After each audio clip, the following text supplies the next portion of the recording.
Hello and welcome to Politics. Today I'm Farrukh Pitafi. Today's topic or subject is very fascinating. It is not about traditional politics within this country. It is about geopolitics. Even though we keep on trying to graduate away from geopolitics and towards geoeconomics, but we live in a very interesting neighborhood. That is not all. It is important to remember that after decades of unipolarity, now even the Washington elites talk about the future of world order, and they talk about another Cold War. They talk about a Cold War between the United States or the Western Bloc and then China and its bloc, right? So it would actually give you this impression that it is a neat and clean kind of world where everything is easy to understand. But somehow it seems that everywhere where you look, complications are there for this thesis. On one side, we recently saw a couple of developments. First, we saw Quad. That was supposed to be a political or strategic alliance between four countries, that is the USA and then Australia, Japan and India. But now something very interesting has further happened.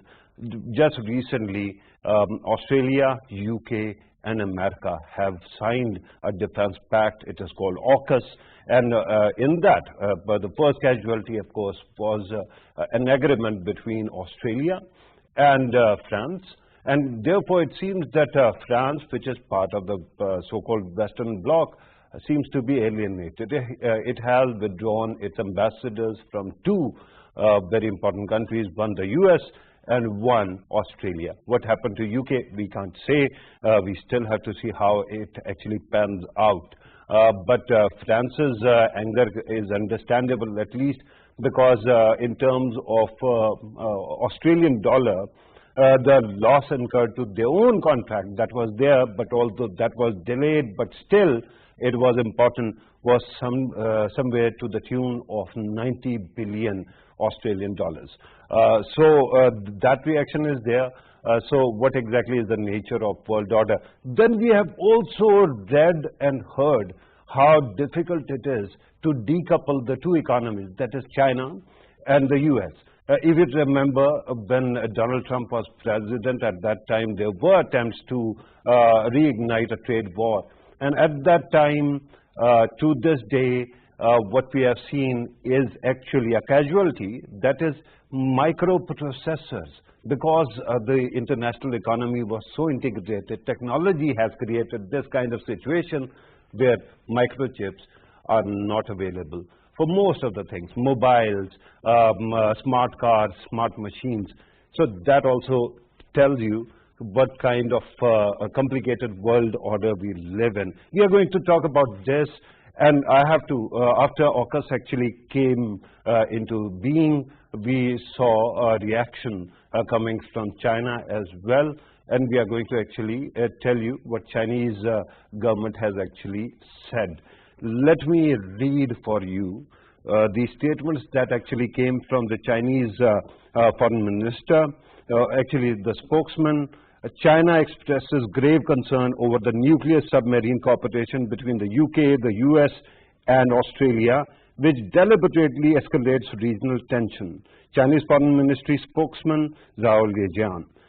Then another statement, many countries have expressed concerns over the possible negative consequences of the pact that's threatening regional peace. The same source. And the third one is the concerns of international community are justified that this three-way security pact may provoke arms race.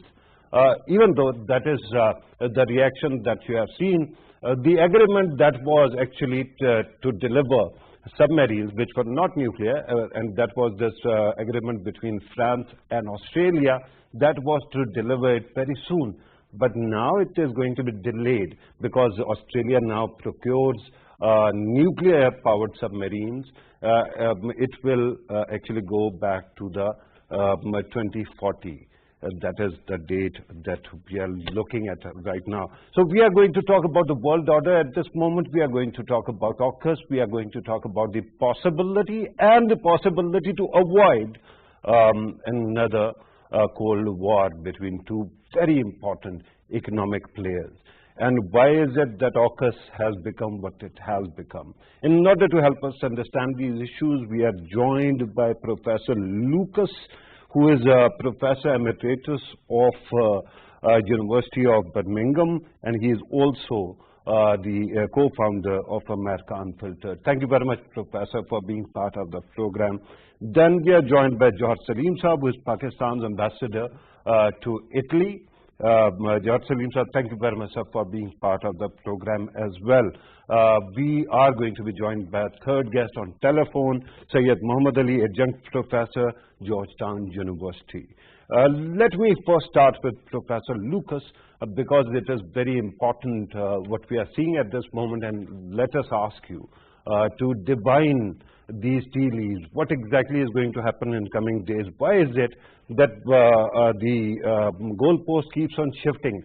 First it was Quad, then now AUKUS, and who knows what else.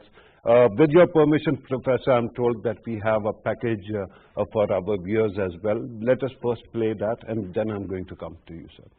Let us watch it. As the war in Afghanistan has ended, global power balance is yet again shifting. The United States has now shifted its focus towards the Indo-Pacific region.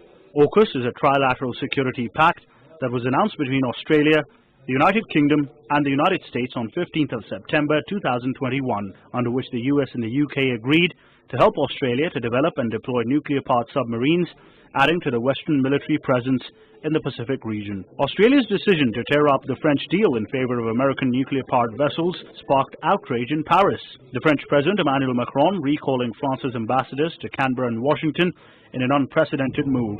The European Union and Germany also said that the abandonment of the Ocean-class submarine project that Australia and France had been working on since 2016 constituted unacceptable behavior among allies. France had lost a contract to supply conventional submarines to Australia that was worth $36.5 billion when it was signed. The pact is widely seen as aimed to counter the rise of China. The pact announced prompted criticism from Beijing and also intense irritation in Paris, who was told about the pact cancellation only about an hour in advance by the Australians, giving Paris no time to respond or propose alternatives. China's Foreign Affairs Department spokesman Zhao Lijian said that the United States, UK and Australia are engaging in cooperation in nuclear-powered submarines that gravely undermines regional peace and stability, aggravates the arms race and hurts the international non-proliferation efforts. The Chinese embassy in Washington, D.C. accused the three countries of having Cold War mentality and ideological prejudice. The three-way security pact is extremely undesirable, which will upset the strategic balance in the Asia-Pacific region and trigger off a chain of nuclear arms race. Right, you have seen the package. Now let me straight away go to Professor Lucas. Sir, three things. Why do you think the US and the other two countries felt the need to actually embark on this treaty or sign this treaty? Secondly, why do you think that France is actually overreacting right now, or actually it has legitimate concerns? And what becomes of the Western alignment, sir? Those are great questions. Let me start with the motives behind AUKUS, Australia, UK, US, and how it might be connected to the Quad, which we are also discussing. And that is Australia, of course, would like to show an importance in the Asia-Pacific region, would like to show military capability. Nuclear-powered submarines are in advance on the diesel-powered submarines they could get from France. But it's also the case that the current Australian government, a fairly conservative government, would like to be lined up with Washington in a show of this is the world order of the 21st century. For the UK, it's very different. You know, the UK, we talk about the special relationship with the United States, but it is in a Brexit reality where it separated itself from the European Union, yet its Prime Minister, Boris Johnson, proclaims a global Britain. Well, how do they show their supposed importance when they've cut themselves off from Europe? They do it in the Asia-Pacific area. And of course, the United States, both with AUKUS and with the Quad, is trying to line up, if not a confrontation with China, a clear competition. It is military through AUKUS, but through the Quad, it also is trying to be economic. It's trying to show an alternative in terms of development to counter China's Belt and Road Initiative. Now, where does that leave France and Europe? I think, unfortunately, and I think this is a miscalculation by the Biden administration, the way they've done this with Australia and the UK, it looks like three white Anglo-Saxon countries that didn't really bother to consult their Asian allies. Think about Japan, think about South Korea, the Philippines, Indonesia, Malaysia, but they didn't consult not only France, but the European Union. Why is that significant? Because hours before the announcement of AUKUS, the EU head, Ursula von der Leyen, said in her State of the Union speech, we should be pursuing a European defense bloc. In other words, the first independent European military bloc since 1945. In other words, it's not necessarily the U.S. leads and we follow. I think that AUKUS will further discussion of that independent European bloc, which makes the situation even more complex. It is not West versus East anymore. You have the U.S., you have Australia, the U.K., but you have Europe, you have China, and then of course you have countries like Pakistan. They're in the middle of this Central Asian region, which also offers competition and possible confrontation. Right. Right. Thank you very much, Professor. That was very comprehensive. Let me bring in the ambassador. Ambassador Saab, I understand that you are on an appointment at this moment. You're serving there. So I'm going to keep it very broad. You can actually respond to the questions that I asked earlier. But let me also ask you, as a student of history and international law, international relations, that this talk about the new Cold War seems to be as if people have convinced themselves that it is an inevitability. Can this be avoided, sir? I think this talk has been there for quite a while now. Yeah. There is a competition for sure. Historically, we have seen that when a new emerging power is rising, then the status quo power feels threatened and tries various policies. This could be aggressive policies, or they could be defensive policies, or they could be sort of, the perspective of some sort of an accommodation. In this particular case, rising China's rise is a reality. Its economic rise is now catching up to the U.S. economic size. By one definition, by the purchasing power parity definition, it's already surpassed that size. But even if it take the nominal GDP definition, it's pretty close. Yeah. Now, in terms of trade again, China is now a bigger trading country than the U.S. And that is why there's a competition for markets as well. So we have to remember that if we look back in history, the competition for markets, they created conflicts between empires in the past and conflicts between countries as well. Now this is the 21st century. Humans have learned a lot after the two world wars. So now a lot of conflicts are managed. They are not allowed to lead to full-blown wars, especially between nuclear-powered countries. So there are various ways and means through which you manage these conflicts. But one of the ways is to build alliances, and that is what we see right now. Absolutely, Ambassador Saab, and that is amazing. I understand that you are talking about these hedging and these bets on various alliances. But there are examples where both these countries, America and China, they seem to actually coexist and work in tandem. I'm talking about Africa. In Africa, both actually invest in different kind of infrastructure. China invests in hard infrastructure, and America usually goes for the soft infrastructure, where it actually builds human capacity, also amenities as well. is there not a possibility that this model actually works elsewhere as well? Exactly. That's a very good point. And that is something which Pakistan is trying to promote, because we think that such competition could be healthy competition. Economic competition does not have to be a zero-sum game. Because, in fact, if you look at the trade theory itself, the trade theory says that trade between countries actually creates extra value for both the sides. So in that view, in pure economic terms as well, there's a strong case for that. And not just Pakistan, other countries are trying to promote that. And you're right in saying that Chinese in particular, their policies suggest that they want to bring America and Europe and other countries, and through this Brick and Road initiative, many other countries of the world, into an alliance of trade, an alliance of investment cooperation, and into a sort of a healthier, a more constructive, a more positive, a more harmonious type of a circle, of a loop. And that is a very good point, sir. We are going to explore it further as we move forward. Let me bring in the third guest, Syed Muhammad Ali Saab. You must be listening to this discussion. Let me ask you to first actually qualify the nature of the chessboard.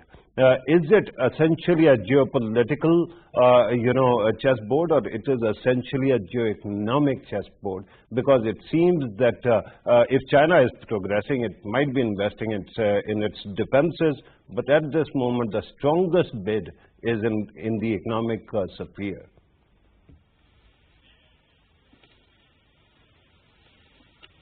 Muhammad Ali Saab, can you hear me?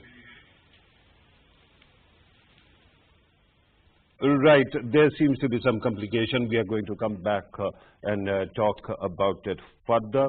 Let me go back to Professor Scott Lucas. Professor, you have listened to what the ambassador was saying. At this moment, is it not important to emphasize that we are not living in the previous century? As you also pointed out, we have to show that we are learning something from history. And with due respect, we have seen recently that there have been mistakes or misinterpretations as well. We end up actually hedging bets where we decide that this is going to be the nature of world order, and in the end, it doesn't actually pan out. It happened to the unipolarity. You saw what kind of strange thing it became. Don't you think at this moment there is a chance that both these countries actually complement each other rather than always fighting? I wish you had Chinese and American diplomats on alongside us to make that very good point. This is not fixed. This is not determined that we will have inevitable confrontation any more than it is we will have inevitable cooperation which takes place. The problem we have right now is the rhetoric which is used around much of this. And of course, this hasn't just been the case with the current administration in Washington and the current Chinese government, but it has been the case in recent years with talk of trade wars. For example, under the previous man, a guy named Trump. When you divide the world into blocks, as we did in the Cold War, and when people still, including some of my colleagues, talk about blocks, we trap ourselves in the idea that there must be competition. Because when we think of blocks, we think of rivals, right? And on top of the idea that there must be rivals, what we've seen from Washington and Beijing right now, unfortunately, is a rhetoric that reinforces that. So, for example, President Biden, who had an alternative, who does not have to talk about confrontation with China, but he divides the world up into democracy versus authoritarian.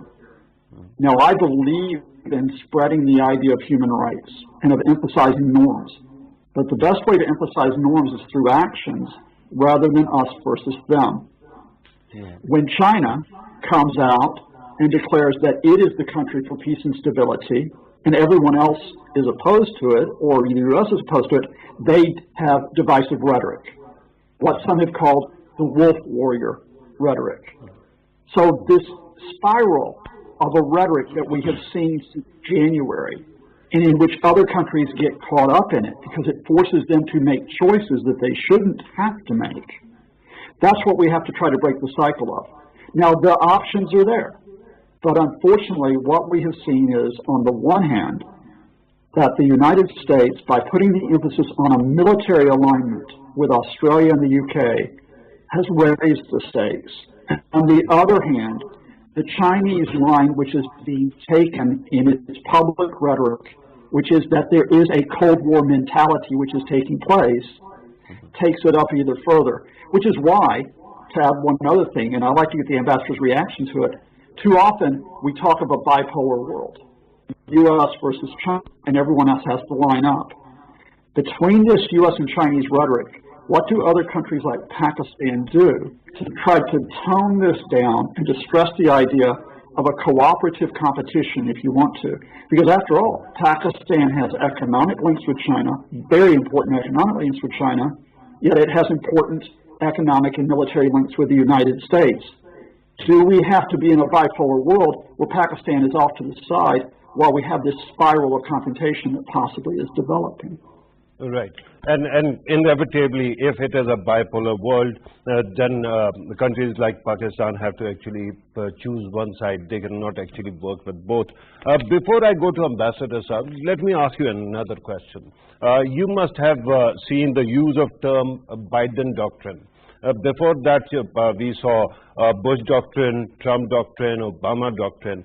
And this week, actually, Lexington, writing in The Economist, actually came up with this problem that there have been actually only three doctrines.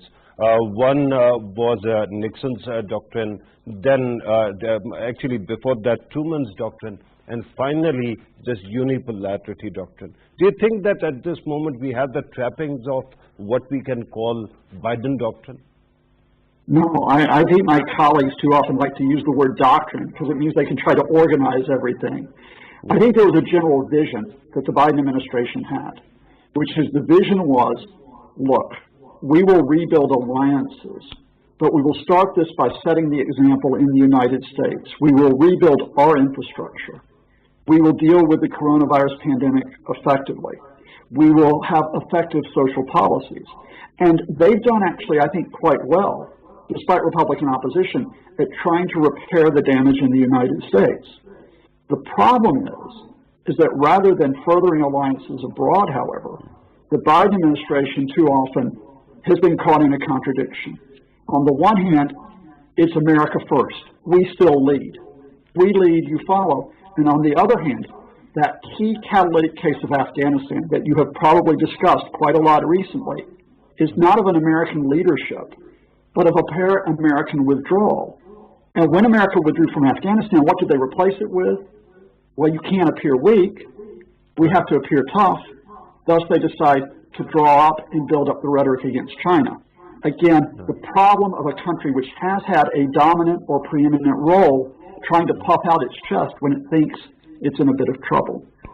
Right. That is very important, Professor. Let me go back to our second professor who joined us on telephone earlier. We could not connect. Ambassador Saab, I'm going to come back to you, sir, in a short while. Let me just bring him in. Sayyid Muhammad Ali Saab, earlier when I thought that you had connected with us, I asked you, what is the nature of global chessboard at this moment? Is it essentially still, political in nature, or is it basically now economic? We have these threats which are common to everybody: COVID-19, climate change, other similar challenges. But we keep on, focusing on what divides us rather than what unites us. So, economics or politics? Well, Pitafi Saab, I'd hyphenate the two terms and say that it's geo-economic, and and I mean that's that political economy link. I mean, it's intrinsic and has perhaps been there for a while. But yes, I mean the other dichotomy that I would suggest is between conflict and cooperation. And the Biden administration, when it came in, and Antony Blinken as well, spoke before the fireworks with the Chinese foreign minister in Anchorage, they had spoken about a full spectrum engagement with China where it would be cooperation, competition, and even conflict if needed, right? But it seems that the way that things are going post-Afghanistan as well, and with the climate threat, with the pandemic, and the necessity for China and the U.S. to cooperate, we still see that this idea of intense rivalry in spaces where it has the potential to exacerbate threat, i.e. South Asia, we see an intensification. So alongside the Quad, now we see this new configuration, which creates ripples in France, but I mean, it's going to have a lot of implications for the Indo-Pacific as well.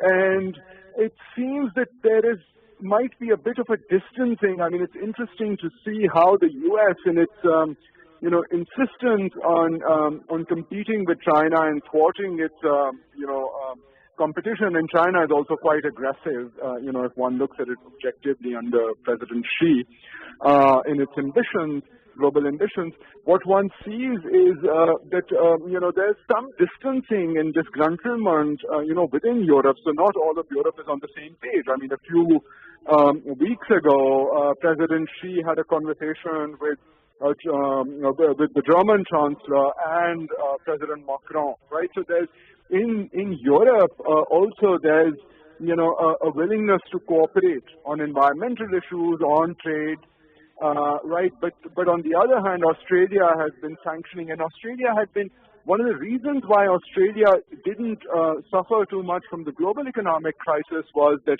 they had pegged themselves to the Chinese economy and were interacting with the Chinese and didn't really suffer like the rest of Europe and the US. But now it looks like Australia is being increasingly aggressive. So it seems like this, this compulsion of the geostrategic rivalry is creating complications, right? I mean, within Europe, and it's going to have long-term implications for South Asia, the emerging realities within South Asia. Right. If I were to surmise what you're saying, sir, it feels like, and let me actually use the word onion world order, that it is like an onion which has peels upon peels, and it is complicated. So certain peels actually unite everybody, others might be dividing us. Let me go back to Ambassador Saab. Ambassador Saab, you are based in Europe. So far we have talked about reaction of France, other countries, but Europe itself as an entity is a very important player, right? How is it being received in the entirety of Europe, this AUKUS agreement? And secondly, can we say at this moment that it is the point in time when the European Union has been identified as an independent player, and it is no more part of the transatlantic or for that matter, Western world order? That's a very interesting point. First of all, you were talking about the American doctrines. So I would just recall that the original American doctrine was supposedly the Monroe Doctrine. That was the first one. Yeah, that was the first one. My apologies. I actually attributed it to Nixon. No, Monroe Doctrine, Wilson Doctrine, and then unipolar world. Yes, sir. Go ahead, sir. But the important point here is what you've said about Europe. Europe, first of all, if we talk about the European Union, this is like 26 countries. Now, European Union it's a loosely kind of loosely built arrangement. You don't really see all the countries in the European Union having the same voice on similar issues. I'm not even saying the same issue. For instance, on AUKUS, if we talk about AUKUS right now, the most vociferous or the most vocal countries have been France itself, after that Germany, right? And a couple of more countries which were like the founding members of the European Union. And Germany, France, we should remember, like Germany, France are the nucleus of the European Union. European Union was built as basically as a mechanism to have rapprochement between France and Germany. That was the original purpose. So they have been the most vocal. For instance, Germany, like within the European Union, the president of the Commission, European Commission, is a German lady. then the president of INTA, the very powerful International Trade Committee in the European Parliament. That's a German, in fact, I know him personally as well. He has announced that they would now delay the free trade agreement negotiations with the Australians. So my point is, the strongest voices emerging from the European Union are within that core group. On the other hand, if you talk about some countries on the margins, for instance, the Baltic states, they in fact refuse to postpone another negotiations which the core countries wanted to postpone. So European Union can never speak with one voice on a lot many issues because of the fact that it is 26 countries. These are not like 52 states of one country. These are 26 different sovereign countries. And that is also the reason why, because there have been many attempts over the years of having what they call European Security and Defense Initiative, or European Security and Defense Pact, or strategic autonomy, or whatever you may call it. But none of them has really matured to fruition. And why is that? Because it's very difficult. You can't really have that in such a loosely arranged configuration. So that is why I think personally that you will see a lot of rhetoric, and we have seen that in the past during the Trump years as well, on climate, for instance, when the US withdrew from the Paris Accord, there was a lot of noises in Europe. But at the end of the day, they didn't have a choice. They just trudged along with the US. The Euro-Atlantic Alliance is there to stay. Now, what AUKUS does here is it builds, it's like a Venn diagram. You have alliances, and then you have, within those alliances, you have sort of, kind of more close-knit alliances. The Anglo-Saxon alliance, if you so to speak, like the Five Eyes. This is even a more narrow one. But Five Eyes minus two. Yeah. Exactly. But there's a very important distinction here as well. And what is that? You see, the European Union, while they do have similarity of perceptions in terms of China, the US view of China, broadly speaking, even BRI is not really favorably looked upon by many European countries.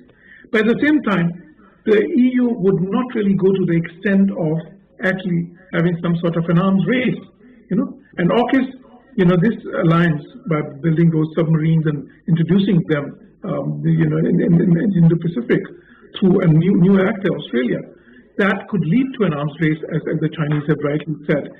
So the European Union is not going to that extent. And perhaps that is why the Americans wanted a more close-knit alliance. On the other hand, we also have to remember that this whole submarine deal, this came into being on the margins of the last G7 meeting. There was a meeting. It was not really a very well thought out thing. It's more spontaneous as well. But I think it does define the trends. So we can see two trends. One, when America talks about the alliance of the like-minded. So there are some who are more like-minded than others, let's say. So so there might be a more close-knit alliance of them in future. But I still, in general terms, I would agree with what Professor has said. I very much agree with what you have said. In the longer term, I think there's no need for a confrontation between China and the US. Because their need for markets, their need for China's need for economic growth, and America's need for accommodating that, it can all be done in a more harmonious way. There's room for everyone, so to speak. So conflict is not inevitable. That's quite interesting, sir. Let me go back to Professor. Professor, earlier you also actually alluded to this alliance as an Anglo-Saxon alliance. But immediately also what came to my mind was Five Eyes, and yet New Zealand and Canada are not included in that. UK, and I note here that you were a supporter of the Remain campaign. I was also, but nevertheless, now we are living in post-Brexit world. Now, when UK is included in this agreement, this alliance, and UK is the only country that the US has actually shared this technology with, we understand that. But was it not essentially a trade deal that Boris Johnson was actually looking for? And in the end, there is only a strategic deal and not being part of the Mexico-Canada-America, trade agreement. How does it actually pan out? Professor Lucas. Sort of said the UK is useful here, but we don't see any use for it here. You're absolutely right that Boris Johnson for 5 years sold the myth of a US-UK trade deal which would be around the corner. And finally yesterday, just before going to New York, in fact, he admitted we're not going to get the deal. And it hasn't been. It never was a priority for the Biden administration for a number of political and economic reasons. So to the extent of Brexit, the United Kingdom cut itself off from Europe without filling that gap with the U.S. deal, but that actually gave the U.S. leverage, or at least it gave the UK an incentive to go forward with the AUKUS deal. In other words, if Joe Biden wanted to create, as the ambassador put, the coalition of the like-minded, to show this military cooperation over nuclear-powered submarines, the UK would join into it as a global Britain, which is no longer projecting itself in Europe, but trying to project itself thousands of miles away in the Asia-Pacific. Now, I don't think it's a very coherent strategy. I don't think it's a winning strategy for the UK, but politics often is not about medium to long-term strategy. It's about short-term messaging. And Boris Johnson was in exactly the right place for both the Australians and the US to bring him on board as part of this agreement. Right. So how will you actually characterize it now, if it is not a doctrine? Are you going to call it spitballing at this moment? I think what you have with most governments is not necessarily a specific one-size-fits-all doctrine. They are very rare, such as that Monroe Doctrine that we heard about from 1823. Instead, what you have is a perception of the world and how you can try to organize it for your interest. And I do think if you go back to what the Biden administration said in its first few months, what it was is the old idea of America as a city on a hill, which could be an example for the world. If we got the coronavirus under control and helped others do so, if we built up our infrastructure, if we raised the poor out of poverty, that is an example that gives us credibility around the world. But there is a gap right now between the domestic policy, which I think would be a very effective competition with China if they did that domestically, and what they are doing overseas. What they're doing overseas is more of an America First policy, which a guy named Trump used to talk about as well, in slightly different terms. And this idea that America leads and other follows, that doesn't work anymore in 2021. There are too many powers Professor, don't want to just follow you're Washington calling it lead.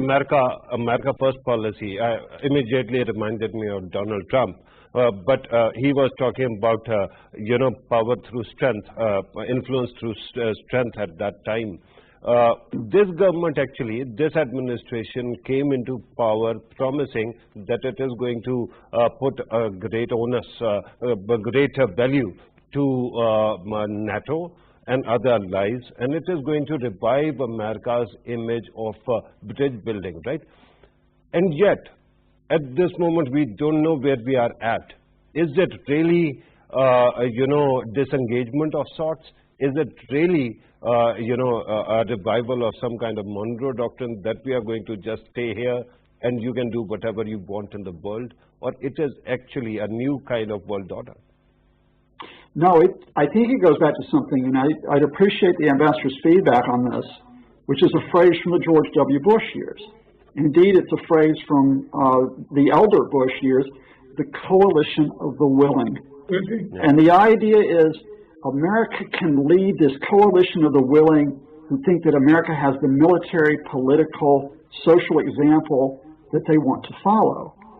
There are two problems. China also thinks it can build up a coalition of its willing now through the Belt and Road Initiative, And secondly, countries don't necessarily want to choose to follow one or the other. That's not the way the world works right now. I think the Biden administration is stuck right now with a progressive vision which is good at home, but an older vision of foreign policy that comes out of the Cold War that doesn't necessarily work so well in 2021. Right, and that actually is a very interesting point. I've very quickly I have to go to Sayyid Muhammad Ali Saab. Sayyid Muhammad Ali Saab, on one side, and I'm told that we are running out of time. You joined us late, but I want you to actually chime in here, sir.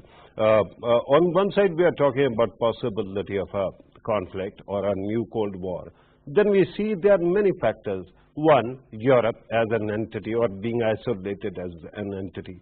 Then we could have called it a great power rivalry, but you see Russia there, you see China there and America, but Europe once again disappears from the scene.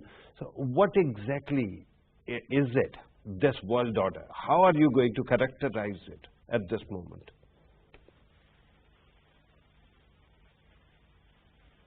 Okay, it seems that we might have lost him again. Very quickly, Ambassador Saab, if you want to add one liner as a conclusion, please go ahead, sir. See, very quickly, I think for most countries in the world, they wouldn't really want to be part of a new Cold War of any sort. They wouldn't want to be part of a new containment policy of the John Foster Dulles type anymore. And for a lot of countries now, like including Pakistan, because you had talked to Pakistan, we say that now it's not time for geopolitics, it's time for geoeconomics. Let's all work together and let's all come up with things which are mutually advantageous and mutually beneficial. Rather than conflict, let's cooperate. And Ambassador Saab, that is a great point. Professor, very quickly, I know that my producer is going to actually be angry, but if you want to come up with one liner, please go ahead. Look, I think the most important issues in the world today are dealing with this pandemic that affects all of us, and it's climate change. And I think old-fashioned Cold War politics does not address the transnational issues, which are the immediate priorities. So I hope a few of our words get up to Washington and Beijing, so they can come along with us and focus on the right priorities rather than the outmoded ones. Right, Professor Lucas, Ambassador Saab, Ambassador George Salim, thank you very much, sir, for being part of the program. Sayyid Muhammad Ali Saab briefly joined us as well. Let me, through this screen, thank him also. Because actually this whole debate actually takes me back to my own childhood, when there used to be a very interesting spot on television where two children are playing and then they all of a sudden start fighting. And then their parents and relatives and the entire village comes out and they also start fighting among themselves. And within a few minutes, we are shown that those two kids have made up and they're sitting on the same bicycle, and they are actually moving on, and everyone else is fighting. So at this moment, one can say regarding great power rivalry that even though it seems that it is something which is set in stone, in coming days it might not be so. Because remember Donald Trump, he was very aggressive at the start, but then he meets President Xi Jinping, and after that they signed the first phase of FTA. And all of a sudden, the language starts changing. There is a possibility that these countries start working together. There are blinkers. There are quite a few confusing points in the international order. But the fact is that more people are alive today than in the entirety of people who have died. So you have to realize that this world has its own complications from disease, from climate change, technologies changes and challenges as well. Perhaps sanity might in coming days prevail, and these countries don't end up fighting. This was today's program. Thank you very much for watching. Take care.